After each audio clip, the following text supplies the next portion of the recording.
Olá, meus queridos alunos da nossa Escola Bíblica Palavra Viva. Sejam todos muito bem-vindos, é uma alegria estarmos juntos novamente. E nós estamos dando início a mais uma aula do nosso curso Panorama Bíblico. Hoje nós vamos estar entrando na nossa lição de número 12.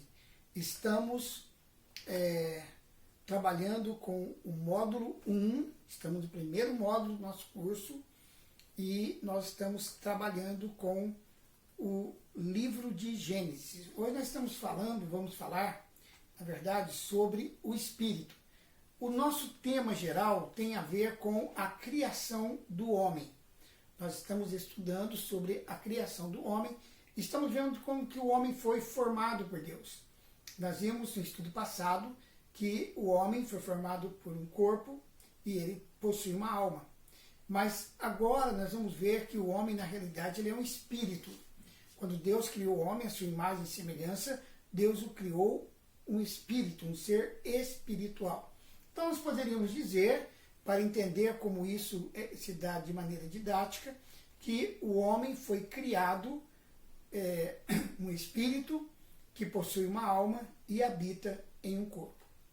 Então, nós já falamos que o homem foi criado à imagem e semelhança de Deus. O homem foi criado para ser o reflexo de Deus aqui na Terra. E o homem podia ter tudo em comum com Deus, porque ele foi criado com o Espírito. E a Bíblia nos informa que Deus é Espírito. Se Deus é Espírito, isso fica muito claro na palavra de Jesus, em João capítulo 4, versículo 24. Deus é Espírito e importa que os seus adoradores o adorem em espírito e em verdade. Então o homem, ele podia entender perfeitamente a Deus, porque o espírito foi criado com essa finalidade. Por que o homem é um espírito? Para que ele possa ter comunhão com Deus, para que ele possa ter um relacionamento com Deus e entender as coisas espirituais.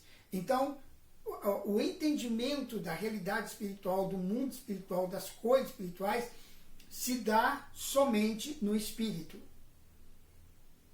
Então é só no Espírito que o homem vai entender as coisas de Deus. Não há possibilidade de entender e conhecer a Deus, entender a palavra de Deus, fazer a aplicação das verdades da palavra de Deus em nossas vidas intelectualmente. É por isso que muitas pessoas que têm uma grande formação intelectual não conseguem crer em Deus, não conseguem entender a Deus. Muitos ateus, uma grande maioria dos ateus, são homens que têm um QI elevadíssimo, são verdadeiros gênios nas coisas do mundo, nas coisas físicas, materiais, mas na verdade eles não têm condição nenhuma de entender as coisas espirituais, porque o seu espírito está morto para Deus. Eles vivem na condição de uma natureza caída. Então você pode até mesmo entender algumas questões da Bíblia intelectualmente.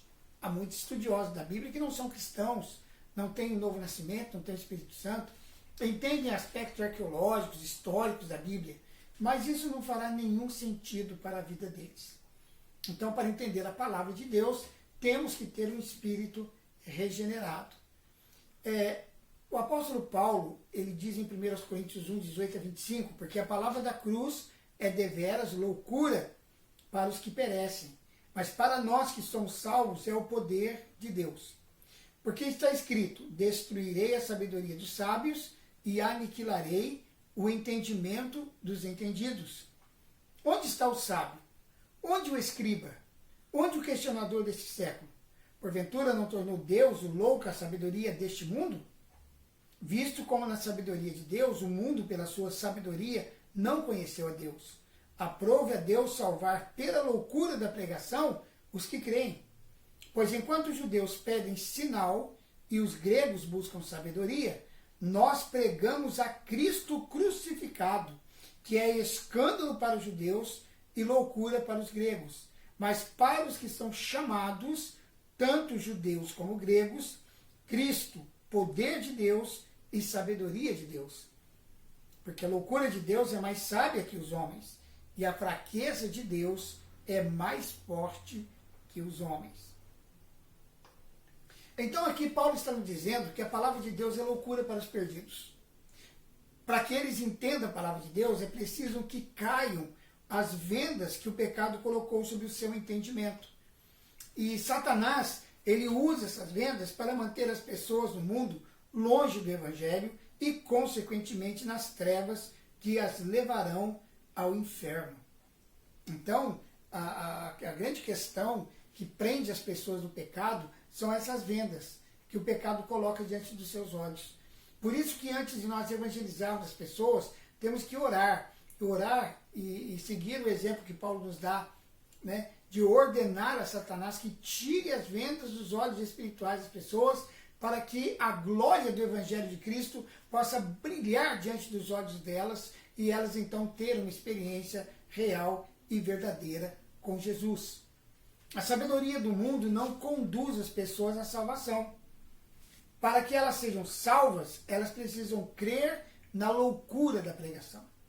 Não adianta tentarmos evangelizar os incrédulos combatendo as suas ideias acerca da religião ou mesmo a respeito da Bíblia. Podemos até ganhar a discussão, mas vamos perder aquela pessoa. O coração dela vai se fechar para nós. O que elas precisam é ouvir a pregação do Evangelho acompanhada de sinais e prodígios. Somente assim a sua sabedoria mundana cairá por terra e a verdade do Evangelho triunfará. Eu me lembro perfeitamente de uma vez que Jesus me deu a graça de ganhar uma família muçulmana, e numa cidade aqui perto da minha.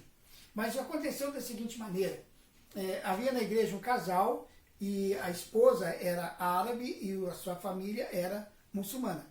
E um dia sua mãe estava aqui na nossa cidade para fazer alguns exames e ser encaminhada a uma cirurgia de apêndice. Era uma cirurgia relativamente simples, porém, a grande verdade é que, por outras complicações de saúde, a cirurgia poderia ser até mesmo fatal para ela.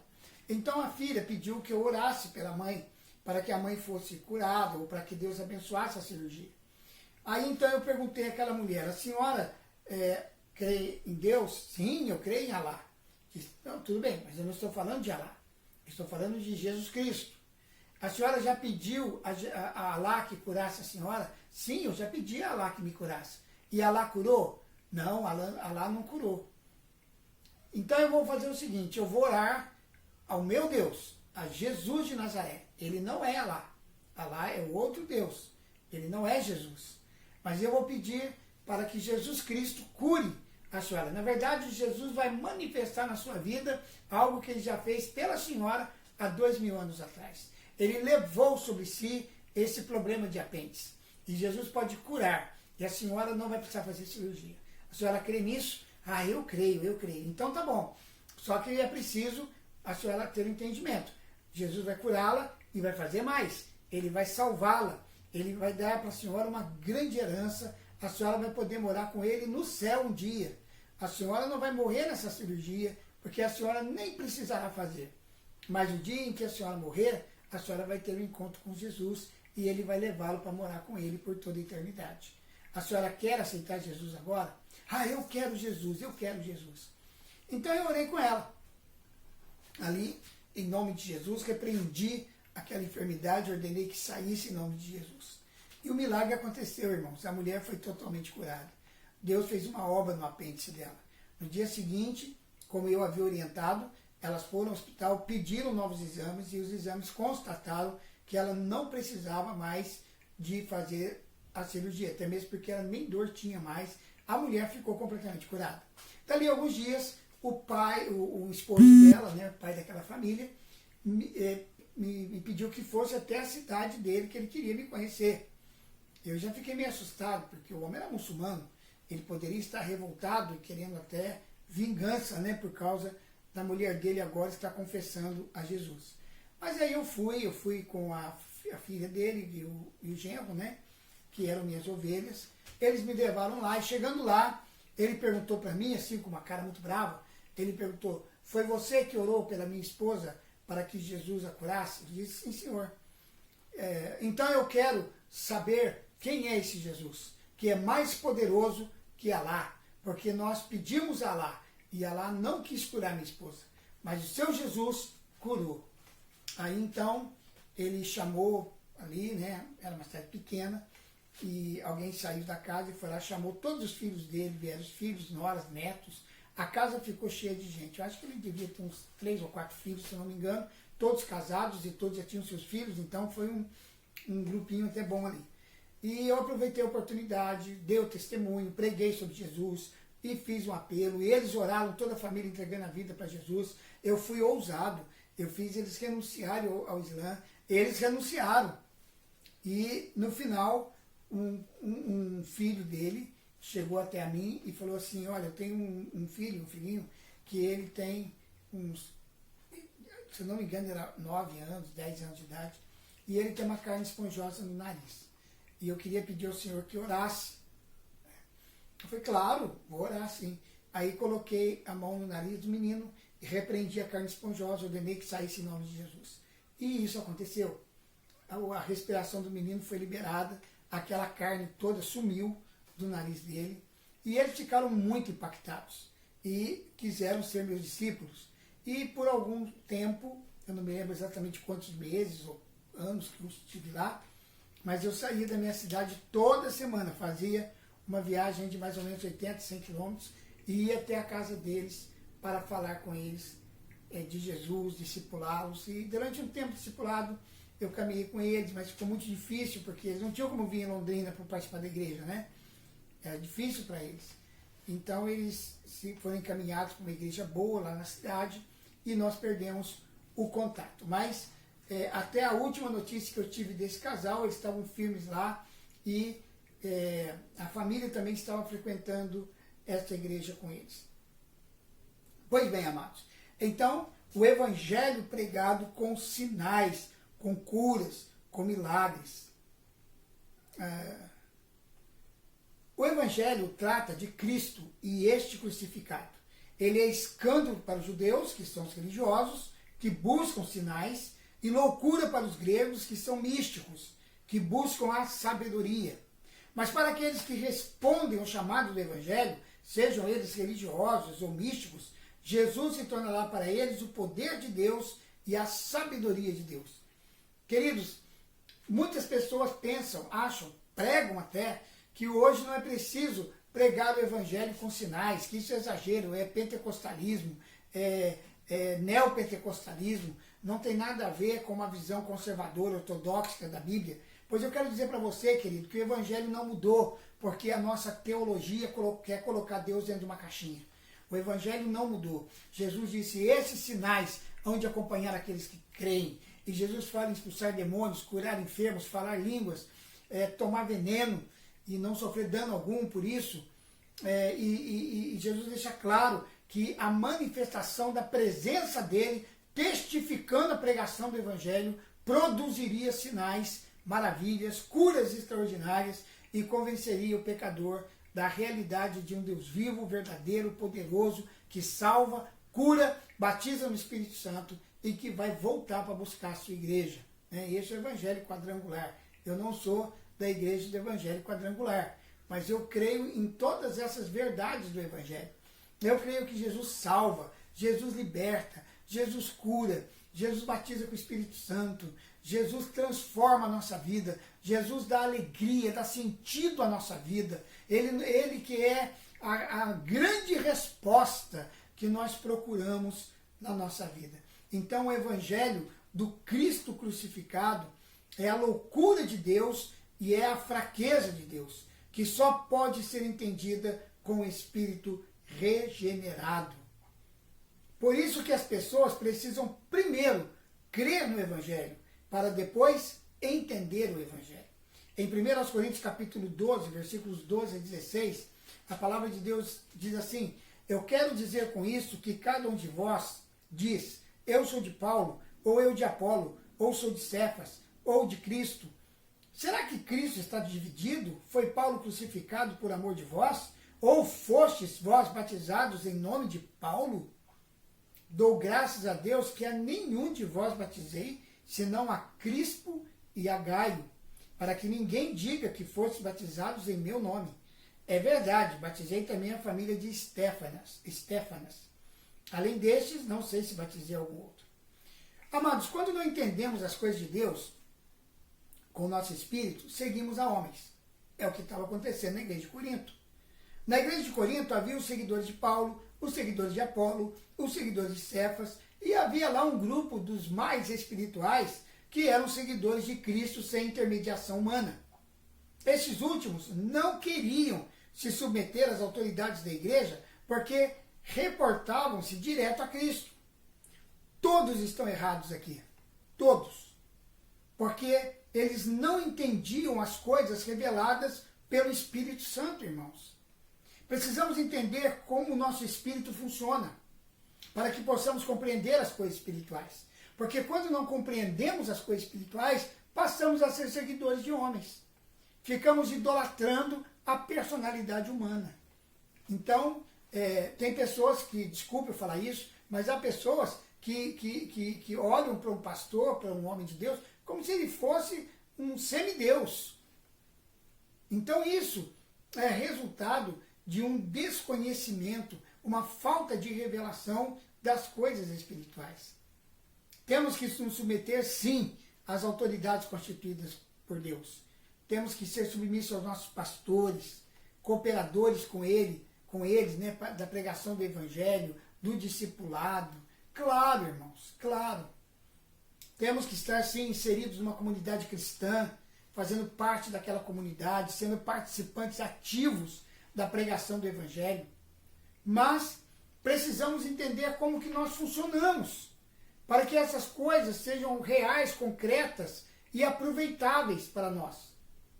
Com o Espírito eu conheço a Deus, as coisas espirituais.